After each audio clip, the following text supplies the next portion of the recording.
Welcome to the Compassionate Leaders Circle podcast. For thousands of years, the sages have known that compassion is a powerful force for good. In the last 2 decades, compassion scholars caught up with these sages, proving that there is an ROI to building loving communities and businesses. This podcast features leaders who can teach us about the power of compassion. Kim, Roxie, Virginia Sharp, and LaVerne Bowen, thank you so much for joining me for the Compassionate Leaders podcast. It is my great honor to have you all. I was introduced to you through the U.S. Chamber of Commerce because the 3 of you are winners of Black-owned businesses grants that came out. And I'm so excited to meet you, to talk about your businesses, and we're going to have a nice chat about business in the world today. So welcome, welcome. Thank you for having us. It's my honor. Thank you. LaVerne, why don't you start us off and just tell us a little bit about, from your side of things, how did you find out about the grant and how did you find out you won? And just tell me what it was like to be an insider with the grant. I certainly can do that. I'm so grateful to be here. Thank you, and nice to meet you, Laurel.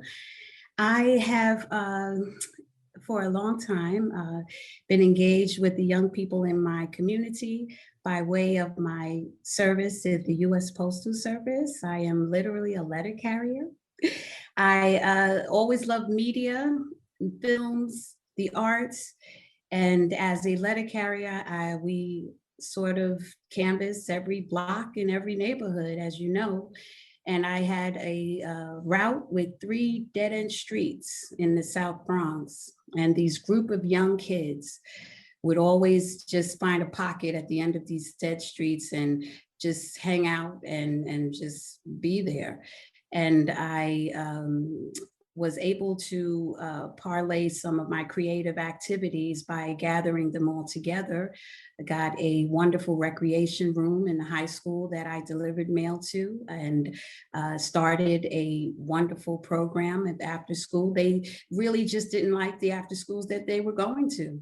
And so we sort of zeroed in on what the young people really desired out of their communities, out of their lives, and why they were just hanging out on the streets. And lo and behold, it became a little popular thing in my little community. And someone came to see some of the plays that the youth had put on and said, you know what, this belongs on television. And I said, television? And I love television.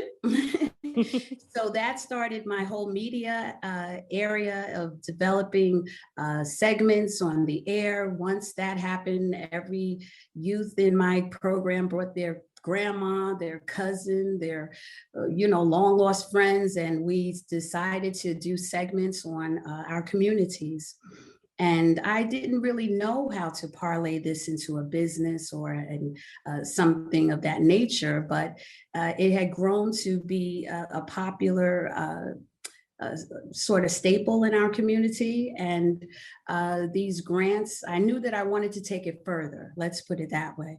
I knew that I had an entrepreneurial bug and I wanted to explore that.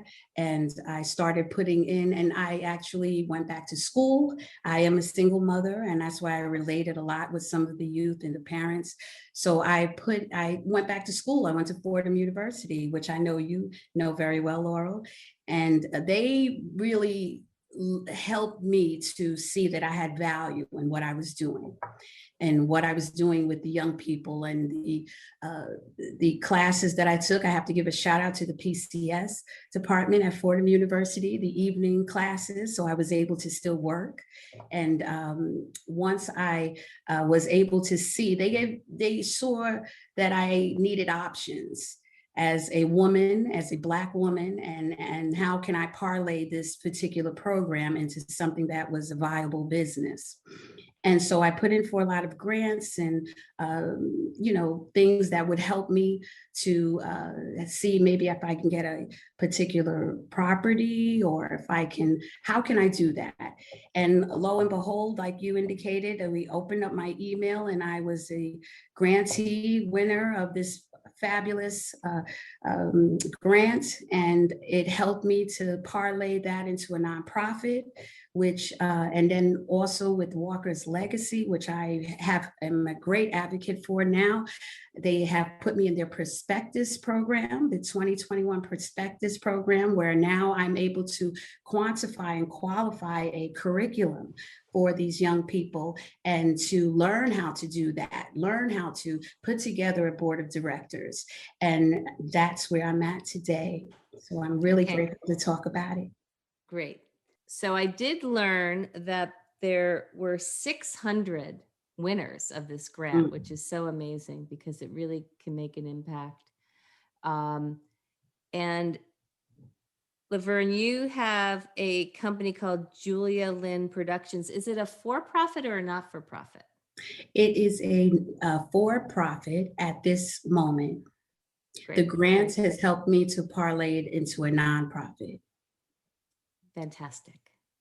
Congratulations. And we're excited to learn more. Virginia, tell us about you and where you're sitting today. I'm Virginia Sharp. I'm owner of Damari's Unique Boutique, sitting right here in this beautiful little nest of mine in Macon, Georgia, on the historic district right here, like I said, in Macon, Georgia. Wonderful. And LaVerne is in the Bronx. And Kim, tell me about your business and where you're sitting today. Yes, so thank you for having me again, Laurel. I'm Kim Roxie, Kimroxie, and my business is Lamique Beauty. Lamique actually is an acronym that stands for love and makeup and kindness, because I believe that beauty is revealed and not applied. We are a clean beauty, meaning non-toxic makeup line that really puts women who've been sort of overlooked by the beauty market, women that look like me, dark-skinned women, and who have, marketed to me, like 75% of the beauty products marketed to me are toxic. So we created Lamique, and I am in Houston, Texas, and where we manufacture our products. Beautiful. And we know LaVerne came from being part of the Postal Service and loving media. Virginia, what did you do before you had your store? Prior to that, I'm a nurse of 30 plus years, actually. Nurse liaison. I went between hospitals and nursing homes to evaluate patients for short-term or long-term rehab and placement. So you have deep roots in service, and you're still doing service. Yes. And Kim, tell us a little bit about your background. What did you do before you had your own business? Well, my mom and my dad are retired from the post office. So LaVerne, when she said that, I was like, okay, I can get back on their background a little bit, because I actually became an entrepreneur when I was 21. So I opened up my own makeup shop, and so like seeing Virginia inside of her store, I did that for 14 years, where I run my store and being there day in and day out, and I loved it. And then I decided to launch Lamique 2.0, and concentrate on the products and e-commerce. And we turned into a beauty tech company. So my background before 16, I was kicked out of high school. I mean, what you want to know? Like, what kind of resume? I had to, people told me that I was not even going to be able to get into college, and I ended up going to college. And as soon as I graduated, I opened up my own business, and like full-time working in my business since, 21. So for me, it has always been about like sort of qualifying yourself. Entrepreneurship can be a way out. It can be a way up and a way out. And I love that. I mean, I don't love that you were kicked out of high school, but I love that part of you. And I've also run into a lot of entrepreneurs where school wasn't necessarily their thing. I don't know your story, but being an entrepreneur, you have to learn every day. So it's also another way to be in school is to run your own business. I am curious about, I am a woman and I'm an entrepreneur, but I'm not Black. And I'm really interested to hear what the challenges are as Black women and what the advantages are as Black women in the business world in your experience. I'll Go ahead. begin with some of the challenges that I had starting an after school program and not being necessarily a teacher. I had a very diverse community that I was trying to pitch my program to. And in some ways, as a Black woman, it wasn't accepted because of my lack of education in some circles, because I was Black and not a college graduate. So, as Kim mentioned, I went and validated myself. I took it upon myself to get a degree, but I have to say it was mainly because of some doors that were slammed in my face because of my color and the program that I was pitching. So, but the benefits were my relatability to the young people that I was servicing. I had, canvassed the many streets of delivering mail to urban streets. And I could relate to these young people, why they were on the streets and why they, chose certain music they chose or certain things. And that's not what was being represented in the schools. And that's not what was being represented in the after school. So for me to take it upon myself, they said, look at this male lady doing this, wonderful thing with the kids, but it wasn't readily accepted. So I took it upon myself to make sure that I was not only accepted in the academic world, but that I still had that relatability to the young people that I was serving. Fantastic. Thank you. Kim, what about you? Quick story. I remember I was getting a space for my makeup boutique at one time. And it was in an affluent neighborhood in Houston. And my friend told me, don't call. They said it's for like, she said, don't call. And I was like, why not? And I was like, I need a space. Like it just needs to happen. She's like, no, don't call. I will call. And she called and we went up there. She had got me a realtor, everything. I liked the space. I was like, okay, let's do it. I show up the day to go pick up the keys for the space. And the guy who owned it said, wait, what are you doing picking up the keys? I thought it was the guy who was here, your realtor, because I had a white male realtor who my friend knew. I didn't even know him. And he was like, what's that guy? Does he own? And I was like, oh, you talking about Peter? And I was like, that was my realtor. And he was like, what are you, married to a basketball player or something? Like, basically, where did you get the money from to be able to afford this space, this business, and all of that? And, in that moment, I just chuckled at him, just the ignorance of, just your mindset. And I think that, there has been many other roadblocks I've had around white supremacy, around people's thoughts or assumptions. But what I must say, the benefit is when I see a Black woman who has accomplished things and doing things, she's not a rare commodity. I know a whole bunch of Black women that are like that. But when I see her in certain positions and things like that, I'm thinking, man, this is one of the baddest chicks ever, because of all of the things that are stacked up against her, and she still prevailed. That's the reason why they say Black girl magic. They don't say Black girl magic just because it's some cute phrase. They Right. say that because Black girl magic is actually magic. You're making something that out of something that's not even there. It appears and you're like, how did that happen? And so, because literally when he gave me those keys and he did that, they then didn't want to renew my lease and all of that other kind of stuff. And so, we deal with those things on a regular basis. We sometimes don't get to talk about it, but it happens. Well, this is what this platform is about, is real talk. And, as a white person, I never had to go through something like that. And I hope that that story helps people understand that Black women have to face obstacles other people don't have to face. And that is a fact. And I have 3 women shaking their heads today here, and I could probably go find 100,000 with similar stories. And so we still have a long way to go. But I think it's helpful for people to understand. So Virginia, what's your take on the challenges and the advantages? It's not as easy for us as Black women and Black entrepreneurs to walk into a local branch bank and just say, hey, I would like to apply for a business loan. I mean, first of all, we're going to get stereotyped for one thing. The next thing, they're going to size us up. I'm like, oh, okay, what kind of business do you have? We're going to be asked all kinds of questions. We've heard it all, I'm telling you. So to hear some of my friends who are in business, white women in business, to say, walk into the bank and get not alone. Oh, my dad knows such and such, or my cousin knows the president of the bank or whatever.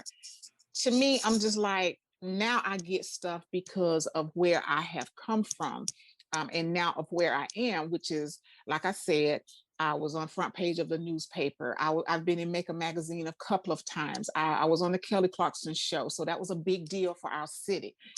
So now people know who I am. It's like, now I can call the bank and say, hey, I would like to apply for one of the loans that you have, da da da. And I don't get asked all those questions that should never have been asked to me in the beginning. People tell us that they need all kinds of information. Oh, we need your P&Ls, we need your bank statements, we need your this, we need your that. But when I noticed some of my other friends, the girl, I went to the bank, I was trying to get it, like, huh? No, go see such and such. He'll take care of you.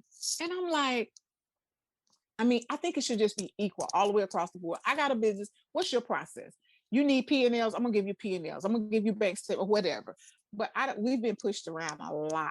Up until 2021, we have arrived, should I say now. And that's the way I feel, because so many things now are just at our fingertips. That was always at our fingertips, but we were not able to get any of it up until right now. Everything matters. Black women matter. Black girl magic. Black lives matter. Everything matters now.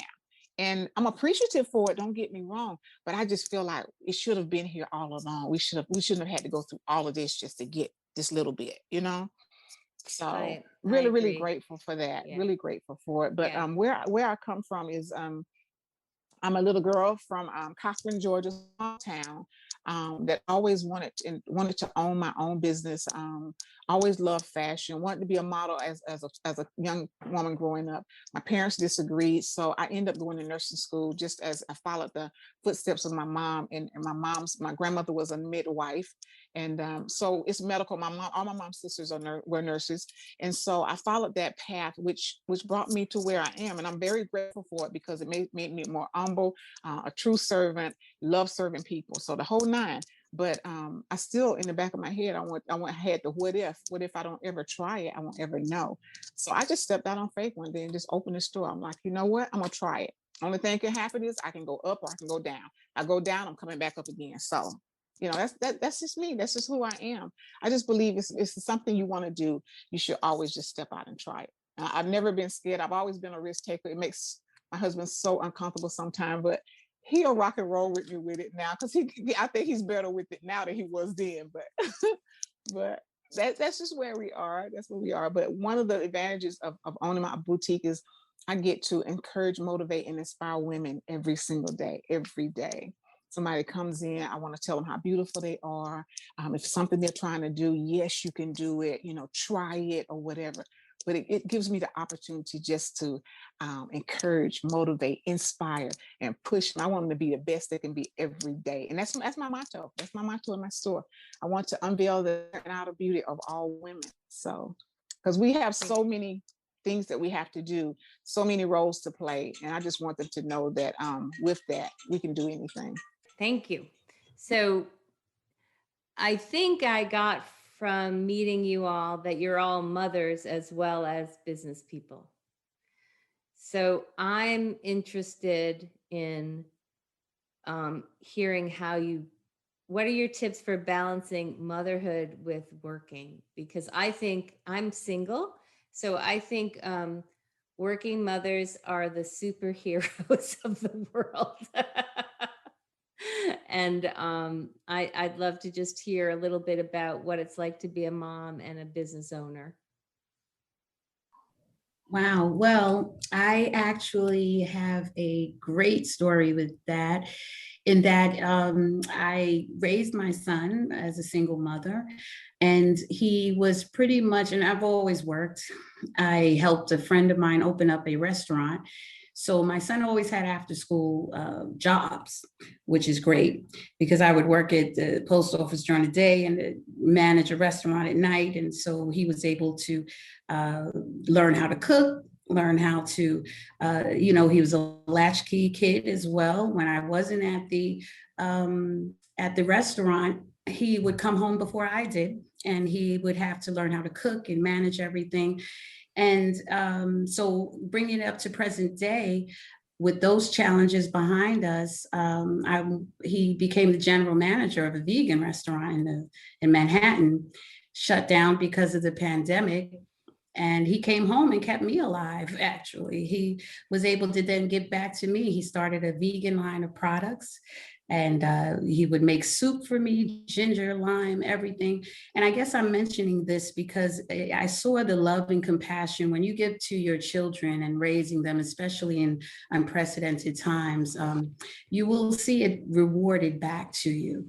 And in my case, this helped us to parlay it into our business as well, teaching young people about nutrition, keeping our immune systems healthy, pivoting in that way. His creativity was brought forth throughout our challenging times. So it helped bonded us together. It wasn't any easy task of balancing work-life balance. We just made it work.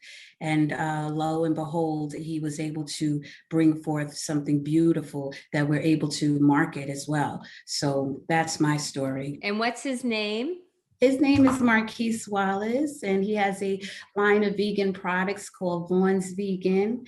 And he helps me with my segments with my young people. He was in the movies when he was young. Don't get me started, Laurel. I'm going on and on. I'm trying to keep it short. No, shout out to him for being a good son. Thank you. And what an amazing legacy you have in him. Kim, tell me about your family.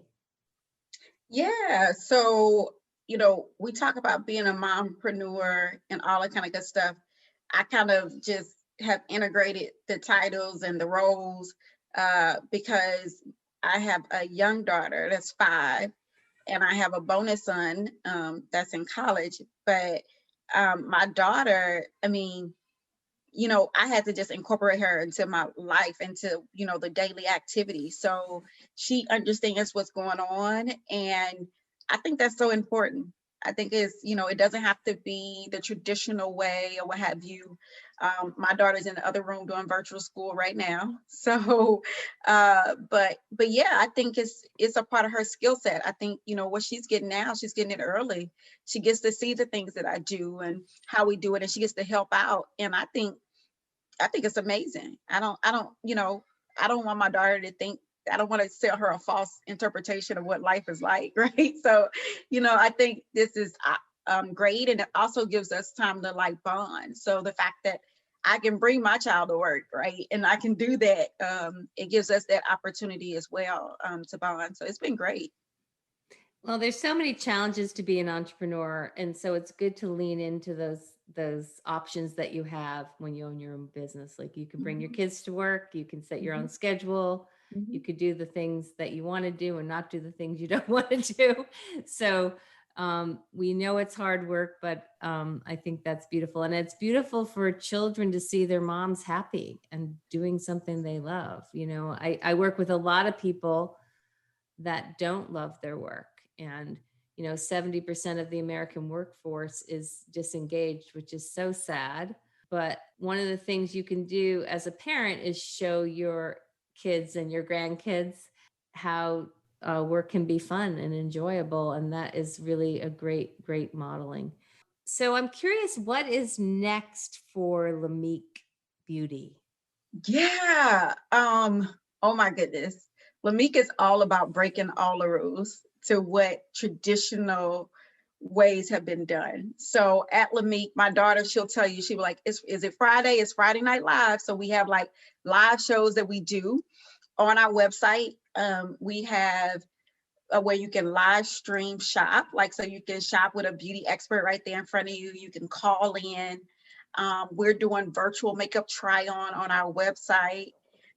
We are doing all the things to make it easier for you to buy makeup online than even what it's like to do it in person. And then this late summer, we will be launching at the largest beauty specialty retailer in the country. So we have big things on the horizon, and I'm really, really excited about the future of Lamique and all women having access to clean, non-toxic makeup that actually shows up and looks good on their skin. Well, you look gorgeous, so we're Thank sold. you. We're sold. Yes, you do. Virginia, Thank you. you're in the beauty and lifestyle business. So tell us what Yes. you're up to and what the future is for your store and your brand. I'm going to see Kim ASAP. Bird, I'll come see you too. Yes. We But go to okay. But I am I'm getting ready. Almost I'm in real close process of getting ready to open a second store.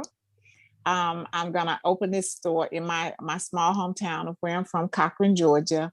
And I'm going to dedicate it to my mom, who I lost last year in February.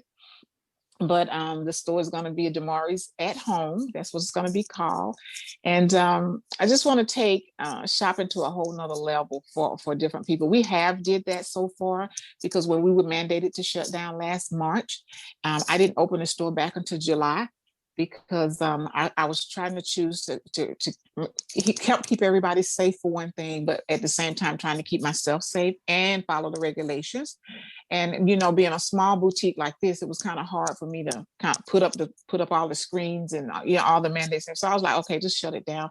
But I had to figure something out to continue to have the income come in to cover everything. So we came up with the live themed fashion shows. I do a live themed fashion show every Friday night at 7 p.m. on Facebook Live. So I started out in my living room with actually in my dining room, I was having a dinner party, and I put jewelry all over plates and wine glasses and lit candles and the whole nine. And I sold jewelry and I sold out. So then I started doing. That's amazing. I think the two of you should get together. We might Yes. be It's a seeing a fashion show partnership happening right now. We're gonna have a show. We have our kids come down and cover it and meet Yes. for you. Yes, that has went on to a whole nother level. I'm telling you, it's exciting stuff. Exciting stuff. LaVerne, tell us about what's the future for Julia Lynn Productions. Thank you so much. We are so excited because we have partnered with the New York Department of Education and also Grant Associate. They have paired us with high schoolers and middle schoolers who are now going to join us for a once-a-month period program where we are going to produce television programs. Our young people who are in media are going to be able to express themselves and learn all about the media schools and techniques, to even have podcasts such as yourself, Laurel. So we would love for them to come on and interview you as well. We have also parlayed that into interviewing pillars in our community, so that gives them a chance, and small businesses as well. So that gives them a chance to have their civic duty highlighted in a lot of ways, and intergenerational podcasting and television programs, which means that they were able to go back to their cultures and interview their grandmas and their moms. And we have so much interconnectivity in our communities that Walker's Legacy has helped me to be able to brand and sort of put my curriculum in a way that I can showcase it. And then also, lastly, we are going to also have a vegan line of products with my wonderful son, who is a chef, and he's going to teach nutrition classes as well. So this pandemic, we were able to pivot into a holistic aspect with the approach of that in media. So we're looking forward to a virtual launch this July, and we would love to show you all about that. Yeah, I'm excited to follow you. I'm also really excited about kids learning about food and cooking. I think, someone once told me, our grandmothers sewed, our mothers cooked, and now no one sews or cooks. And I see my nieces and nephews sometimes, I teach them about like how to make bread and like where food comes from, because I think sometimes we're so busy, the kids don't really see the cooking and the nutrition part. So I think that's amazing. Especially now when we need our immune systems to be, yes, I right. appreciate that. Like we can fight this disease. The best way we can fight it is by keeping healthy and keeping our immune systems healthy. Absolutely. So amazing. Yeah, I think we've kind of missed that sometimes during this pandemic. So anything you could do to help your immune system helps all of us. Thank So you. we are recording this on April 21st, 2021. And yesterday was a big day for our history.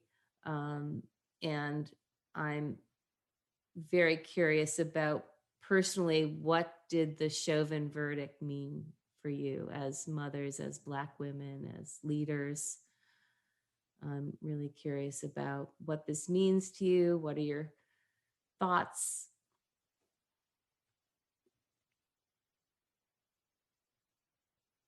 Well, I can tell you for me, Laura, this is Virginia. I can tell you for me, it was a very emotional day, as well as a sigh of relief. I didn't know whether to be joyful, whether to cry. I mean, I think I did it all, more so because it just showed that justice will be served for wrongdoings.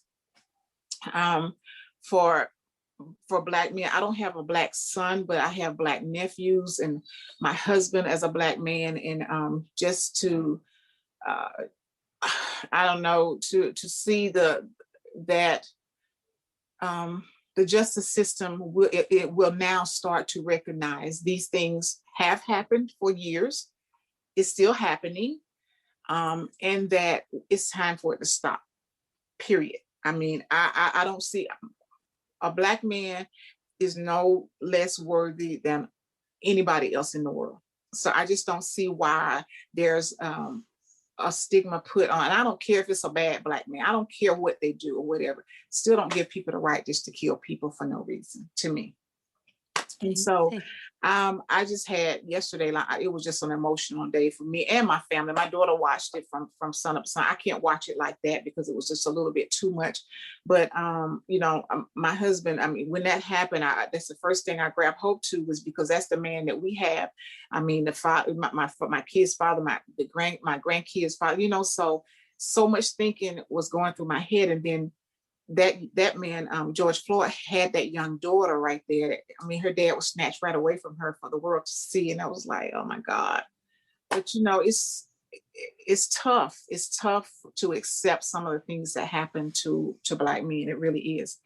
And feeling wise, like I say, it's your heart always goes out, because I mean, we go as mothers, our heart goes out to other women who lose their children or lose their young men to stuff like that, the violence, the gun violence, the police brutality, the whole 9 yards. So it's it was a sigh, like I say, a sigh of relief for one, but we still have a long way to go.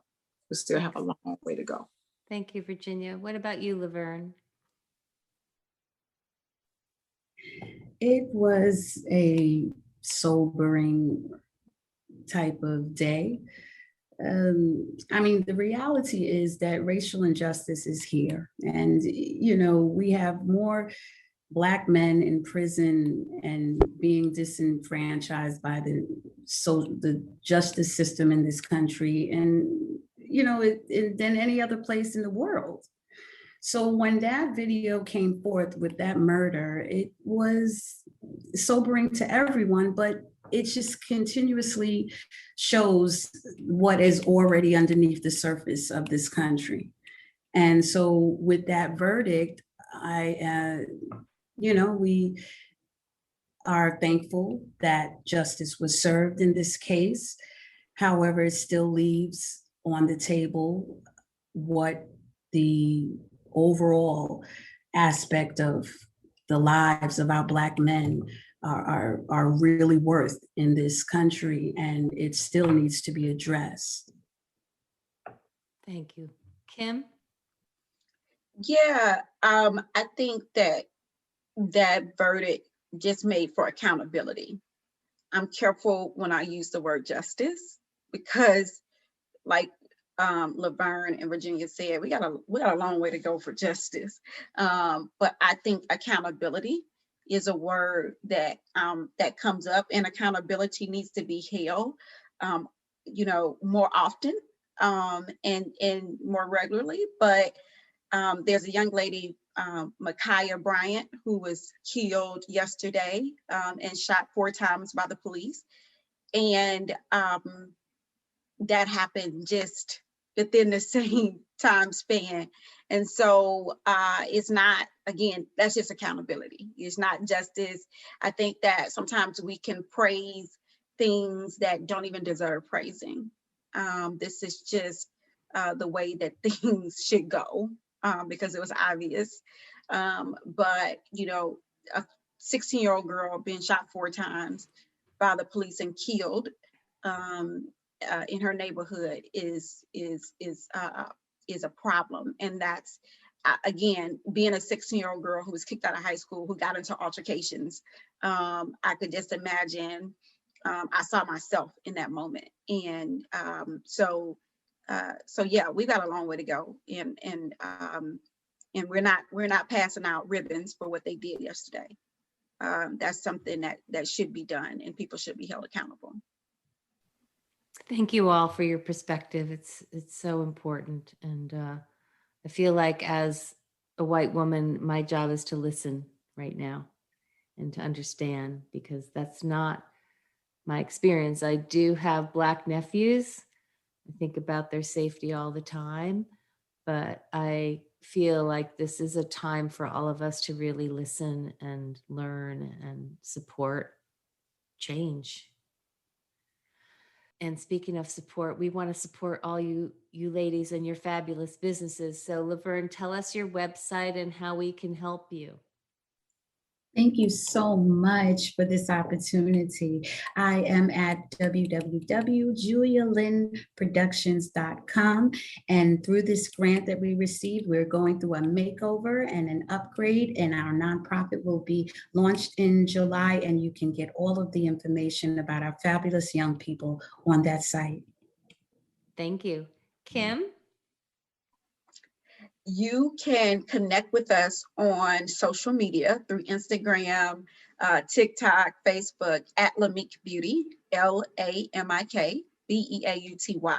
And then you also can go to our website, lamikbeauty.com. We do a Friday Night Live as well, like I was sharing, on Facebook at 8 p.m. Central Standard Time. But definitely connect with us on one of those platforms. We'd be happy to help you. And like, you can send in a picture. We'll send you a foundation that's customized for you, just a picture. So we got some great stuff. That's awesome. Yeah. And Virginia? And I am my website. I am Virginia Sharp. I am the website. I'm the Facebook. I'm the, you name it.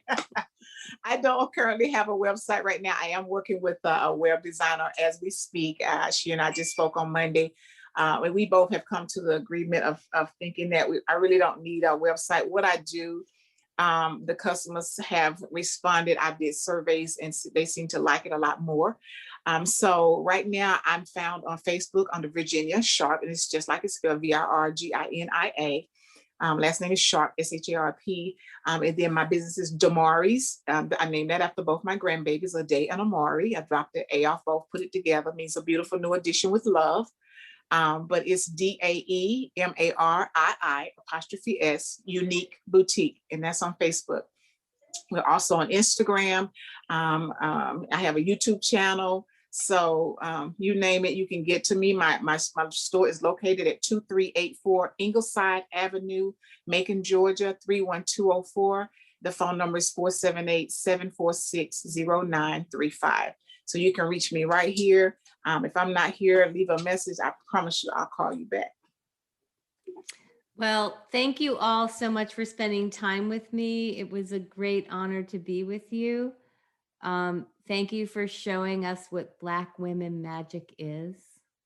Thank you for following your dreams. Thank you for being inspirational to others. And thank you for teaching me some wonderful things today. Thank you so much. And I'll talk to you soon. Thank you, Laura. And thank you so much for having us. This has been such a pleasure. Thank you. Yes. Thank you. Well, I'm Laura. excited that you got to meet each other. Yes. Coming through, Kim. Coming Yes. through, I Virginia. will be in See you touch. soon. LaVerne, Yeah. you and I meet at the airport and go see Kim. Yes. Absolutely. Yes. And we'll pick you up, Laurel. Laura, we got you. Thanks for listening to the Compassionate Leaders podcast. You can learn more about us at compassionateleaderscircle.com. Please join us each week as we shine a light on compassionate leaders making a positive impact on their communities and the world.